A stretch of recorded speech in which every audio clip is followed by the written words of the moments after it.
সারাদিন কাম সাম করার পরে আমি একটু বয়ে থেকে ভাব নিতেছি, আর ভাব নেওয়ার সময় দেখি যে একটা কাস্টমার আছে। কাস্টমারটার লগে বসে একটু আলাপ আলোচনা পারতাছে, কারণ তার মোবাইলের যেহেতু আমরা মোবাইলের কাম করি, মোবাইলের কি প্রবলেম হয়েছে তা শুনতাছে। আর আমি এনে ভিডিও করতেছি আর দেখতেছি কিভাবে কাস্টমার লগে ব্যবহার করা লাগে, কারণ আমার তো ভবিষ্যতে দোকান সোকান করে খাওয়া লাগবো, বা কাস্টমার লগে কিভাবে কথা বলে কাস্টমার ভালো পাবো খারাপ পাবো। তো কাস্টমারের লাগে কথাবার্তা শেষ, তার মোবাইলের প্রবলেমটা হলো গিয়া কাস্টমারের মোবাইল রেজিস্টার মারছাল, রেজিস্টার মেরে তার সেটআপটা মিলাবার পারতাছে না। মোবাইলটা এনে আমার কাছে দিয়ে বসে কইতেছে যে আজকে কাম তুমি করো, কারণ এই কদিন আমি কাম সাম করলাম, আজকে তোমার দেখি কতটুকু শিক্ষা দিলাম। তো বসে আমিও বসে গেলাম, আচ্ছা ঠিক আছে দেন আমি করতেছি। বস আবার আমার কইলো তুমি পারবা কিনা, আমি বললাম ইনশাল্লাহ পারবো।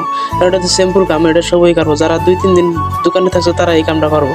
তো বসে বলে এরা খুব খুশি হইলো, কারণ তার কাছ থেকে শিখছি, তার সামনে যদি কামটা পরিপূর্ণভাবে করতে পারি কারা না খুশি হবো, সবাই খুশি হবো। তো আর আমিও বিসমিল্লাহ কয়ে মোবাইলটা হাতে নিলাম, আর মোবাইলটা হাতে নিয়ে কামটা পুরোপুরি সম্পূর্ণভাবে করতে পারছি। আর দেখে বসে খুব খুশি হইলো, কারণ তার কাছ থেকে শিখছি, শিখে এসেছে। তার কাছে সামনে যদি একটা কাম করতে পারে তাহলে খুশি তো হওয়ার কথাই।